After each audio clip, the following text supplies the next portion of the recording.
Shrine board को लेकर प्रधानमंत्री नरेंद्र मोदी जी का एक बयान आपके साथ हम साझा करेंगे, जिसमें उनका कहना है कि श्राइन बोर्ड गरीब लोगों के पैसों से बना है।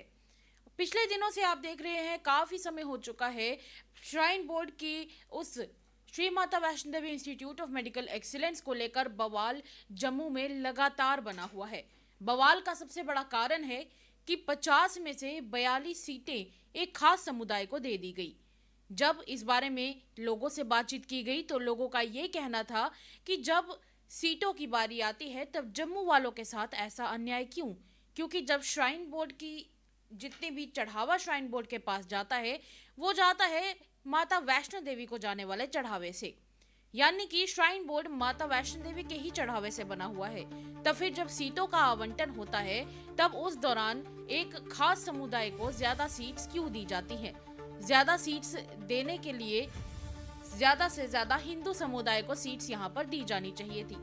चलिए अब ज्यादा समय ना गवाते हुए आपके साथ गरीब लोगों ने पैसे मोदी जी का प्रधानमंत्री नरेंद्र मोदी जी का वो जो खास बयान है वो आपके साथ साझा करते हैं। आप खुद सुनिए कि प्रधानमंत्री नरेंद्र मोदी जी ने इसके बारे में क्या कहा है। गरीब लोगों ने पैसे चढ़ाए हैं। उसके पास पैसे नहीं थे घोड़े पर पहुंचने के लिए। उसकी उम्र 60, 65, 70 हुई होगी। वो अपने गांव से बड़ी मुश्किल से विदाउट रिजर्वेशन चला होगा, केरल से, कन्याकुमारी से वो वैष्णो देवी तक आया होगा।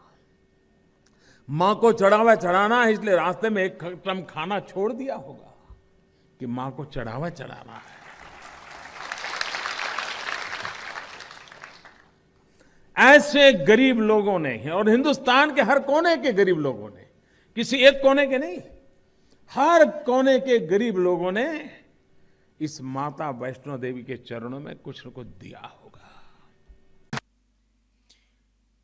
आपने खुद ही सुना कि प्रधानमंत्री जी ने खुद कहा कि गरीब लोगों के पैसे से मिलकर ये श्राइन बोर्ड बना है। जब भी कोई दर्शन करने के लिए आता है, कई बार ऐसे भी यात्री पहुंचते हैं जो घोड़ा नहीं करते, जो जाते हैं दर्शन करने के लिए सिर्फ ये सोचकर कि माँ के चरणों में मैं जरूर कुछ ना कुछ चढ़ाऊं, मैं जब माँ से मिलने जाऊं तब वहां पर जरूर कुछ ना कुछ मेरे द्वारा चढ़ाया जाए। पर अफसोस की बात यही आ जाती है कि जब वहां पर भक्ति की बात आती है और भक्ति से बने हुए इस इंस्टीट्यूट की बात आती है, तब ये सीटें आवंटित करके ज्यादा उनको दे दी जाती हैं जिन लोगों ने इसमें शायद ही कुछ योगदान दिया हो।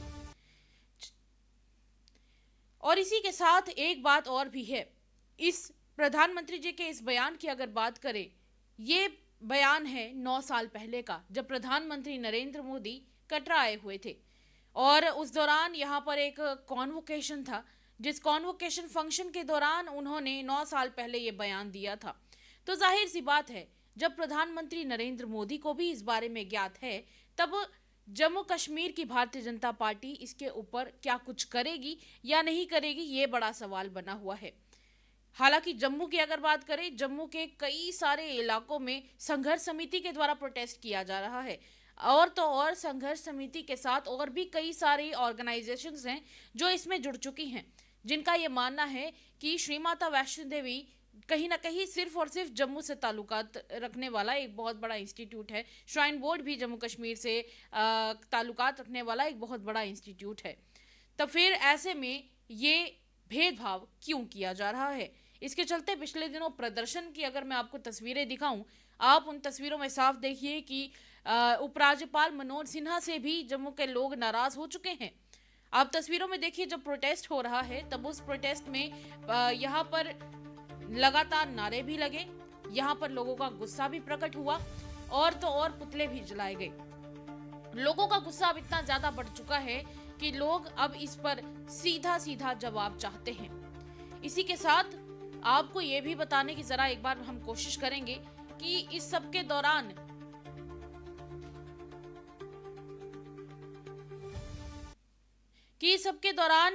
आखिर chamber of commerce and industries की प्रेसिडेंट का क्या कहना है, क्योंकि उनसे जब हमारी बातचीत हुई थी तब उनका कहना था कि अगर जल्द ही इसके ऊपर कोई सोल्यूशन नहीं निकाला गया तो हो सकता है कि जम्मू में एक बार फिर से बम बम बोले जैसी स्थिति बनेगी 2008 की जैसी। और इस दौरान उन्होंने भी अपना इसके ऊपर गुस्सा जरूर प्रकट किया, क्योंकि उनका भी मानना है कि यह सीटों का आवंटन बिल्कुल भी सही नहीं है। आप खुद सुने। जितनी भी चढ़तल आती है माँ वैष्णो देवी दरबार में, जितनी भी चढ़तल आती है वो सिर्फ और सिर्फ हिंदू लोग जो वहाँ पर जो जाते हैं, वहाँ पर दर्शन के लिए जाते हैं, आस्था को लेकर के जाते हैं, तो उन्हीं की चढ़तल के साथ मेडिकल कॉलेज बना दिया गया। लेकिन उसके ऊपर ये नहीं सोचा गया कि अल्टीमेटली, मैं उन बच्चों का कसूर नहीं मानता, लेकिन एक बात जरूर है कि अगर मेडिकल कॉलेज बना है तो किसकी चढ़तल के साथ बना है, किसने वहाँ पर डोनेशंस दी हैं, उस किसके साथ बना हुआ है। मेडिकल कॉलेज बनाया है तो पहले इस बात की चिंता होनी चाहिए थी कि हम लोग जो हैं एक पर्टिकुलर रीजन के लोगों को वहाँ पर सहूलियत देंगे। वो किसी ने नहीं सोचा। आज 42 बच्चे जो हैं वो अलग अलग धर्मों के आ गए। हम उनके खिलाफ नहीं, हम कहते हैं कि उनको माइग्रेट करिए। जिन लोगों को मेरिट में सीट मिली है उनको माइग्रेट करिए, और इस मेडिकल कॉलेज को बंद करके हम लोग जो हैं वो चीज़ का आगे बढ़ेंगे। और इसी के साथ आपको बताएंगे कि यहाँ पर जब प्रोटेस्टर्स से हमने बातचीत की तब उनका गुस्सा किस प्रकार फूटकर सामने आया। मसला है ये सारे समस्त जम्मू के लोगों का, सनातनियों का है, जिनके चढ़ावे से ये श्राइन बोर्ड चल रहा है, वो मेडिकल कॉलेज चल रहा है। इसने हर एक विधायक की, हर एक लीडरशिप की, चाहे वो किसी भी पार्टी से बिलोंग करता हो, जो जम्मू सूबे से बिलोंग करता हो, सनातनी हो, उनका फर्ज बनता है, दायित्व बनता है कि यहाँ पर इस आके इस चीजों का निवारण करे। मगर जिस तरह इस प्रोटेस्ट को निपटाया जा रहा है और जिस तरह यहाँ पुलिस हमारे साथ जो बर्ताव यहाँ पर कर रही है एलजी के कहने पर, वो सीधा सीधा दिखा रहा है कि सारी नलायकी एलजी महोदय। चलिए आगे बढ़ते हैं और इसी के साथ अब बातचीत करेंगे कि इसके ऊपर लीगली क्या किया जा सकता है। पिछले कुछ समय पहले हमने भारतीय जनता पार्टी के प्रवक्ता से बातचीत की थी और बात हो रही है अंकुश शर्मा की। एडवोकेट अंकुश शर्मा से हमने जब बातचीत की तब उन्होंने कहा कि इसका एक ही सोल्यूशन निकल कर आ सकता है, जब भारतीय जनता पार्टी के तमाम जीते हुए विधायक इसके बारे में आने वाली असेंबली में बातचीत करें। आने वाली असेंबली के बारे में फिलहाल अभी यही उम्मीदें लगाई जा रही हैं कि उस दौरान हो सकता है कि भारतीय जनता पार्टी के तमाम जीते हुए एमएलएज, जो कि खासकर जम्मू खित्ते से जीते हुए हैं, वो इसके ऊपर बढ़ चढ़कर बात करें। पर अगर अभी की बात करें तो भारतीय जनता पार्टी के जीते हुए एमएलएज खुलकर सामने आ नहीं रहे हैं। पिछले दिनों प्रदर्शन भी हुए और एक आध एमएलए से हमने बातचीत करने की कोशिश भी की। जब उनसे बातचीत की गई तब उनका कहना था कि हाँ, हम इस इशू के बारे में जानते हैं, पर जम्मू के लोगों का कहना है कि अगर वो इस इशू के बारे में जानते हैं तब फिर वो बात क्यों नहीं कर रहे हैं। इसी के चलते अब कहीं ना कहीं लोगों की निगाहें टिकी हुई हैं असेंबली सेशन के ऊपर कि जब विंटर का असेंबली सेशन लगेगा तब क्या उस दौरान इसके ऊपर कुछ किया जाएगा या नहीं किया जाएगा। क्या उस दौरान भारतीय जनता पार्टी सामने आएगी या नहीं आएगी। भारतीय जनता पार्टी की अगर बात करें तो आपको याद होगा 2008 का वो बम बम बोले, जिस दौरान भारतीय जनता पार्टी सामने उतरी थी मैदान में और उस दौरान तमाम जम्मू के लोगों का साथ दिया गया था, खास करके हिंदू कम्युनिटी का। पर कहीं ना कहीं जिस तरीके से संघर्ष समिति इस मामले को लगातार लेकर के आगे चल रही है और ऐसे में कुछ होता हुआ दिखाई नहीं दे रहा है। भले ही कभी श्राइन बोर्ड के chairman lieutenant governor Manoj Sinha के जो आवास है उनके बाहर प्रदर्शन किया जाने को देखने को मिल रहा है, माफ कीजिएगा, देखने को मिल रहा है। और इसी के साथ और भी कई सारे संगठन हैं जो इसमें जुड़ चुके हैं, चाहे वो मूवमेंट कल्की हो, चाहे वो बजरंग दल हो, संघर्ष समिति भी इसमें जुड़ी हुई है, फिर विश्व हिंदू परिषद भी इसमें जुड़ा हुआ है और भी कई सारे संगठन हैं जो इसके ऊपर बढ़ चढ़ कर बात कर रहे हैं। और तो और अब chamber of commerce and industries भी इस मैदान में उतर चुका है। उनके प्रेसिडेंट से जब हमने बातचीत की तो उनका कहना था कि जब आने वाले समय में इस तरह की कोई सिचुएशन बनेगी और अगर हमारी बात नहीं मानी जाएगी, एक प्रॉपर अल्टीमेटम जल्द ही दिया जाएगा, तो अगर तब भी बात नहीं मानी जाती है तो फिर उसके बाद हमें मजबूर होकर फिर से 2008 वाली स्थिति को दोहराना पड़ेगा, यानी कि दुकानें बंद होंगी, बाजार बंद हो जाएंगे। पर इसके ऊपर भारतीय जनता पार्टी कितना निकल कर सामने आएगी ये निगाहें अब भारतीय जनता पार्टी के ऊपर टिकी हुई हैं, खास करके जम्मू के तमाम लोगों की। प्रधानमंत्री नरेंद्र मोदी का एक बार फिर से वो स्टेटमेंट हम आपको सुना देते हैं, ताकि आप भी एक बार फिर से सुन लें कि उन्होंने किस तरीके से ये बात खुद रखी कि गरीब लोगों के पैसों से ही ये श्राइन बोर्ड बना हुआ है। गरीब लोगों ने पैसे चढ़ाए हैं, उसके पास पैसे नहीं थे घोड़े पर पहुंचने के लिए।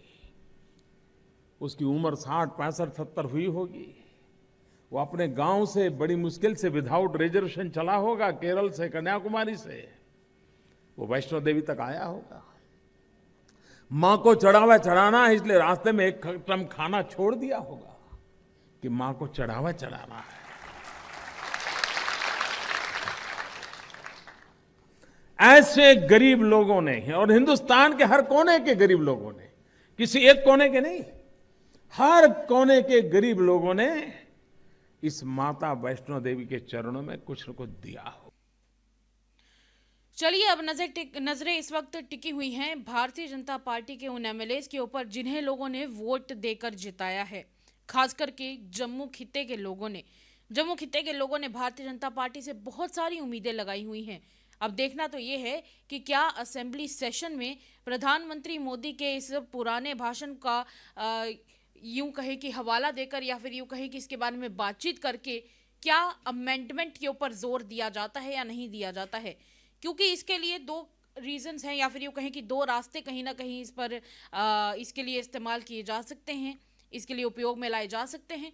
पहला सबसे जो ज़रूरी रास्ता है वो है लेजिस्लेटिव असेंबली में जब अमेंडमेंट के बारे में बातचीत की जाए। दूसरा, संसद में भी इसके बारे में बातचीत की जाती थी, क्योंकि अभी हम यूनियन टेरिटरी हैं और यूनियन टेरिटरी के चलते अगर चाहती भारतीय जनता पार्टी तो वहां पर भी बात की जा सकती थी। पर चलिए ये तो अलग बात रही, पर ज़्यादा उम्मीद जताई जा रही है इस आने वाले असेंबली सेशन में लोग उम्मीद कर रहे हैं कि भारतीय जनता पार्टी बढ़ चढ़कर आगे आए और जम्मू के लोगों की बात करे। चलिए उम्मीद जताते हैं और उम्मीद रखते हैं कि जल्द से जल्द इसके ऊपर कोई ना कोई समाधान निकलकर जरूर सामने आएगा। तब तक के लिए इतना ही। देखते रहिए इसी तरह की खबरों के लिए द न्यूज़ स्पेशल रिपोर्ट में इतना ही। नमस्कार।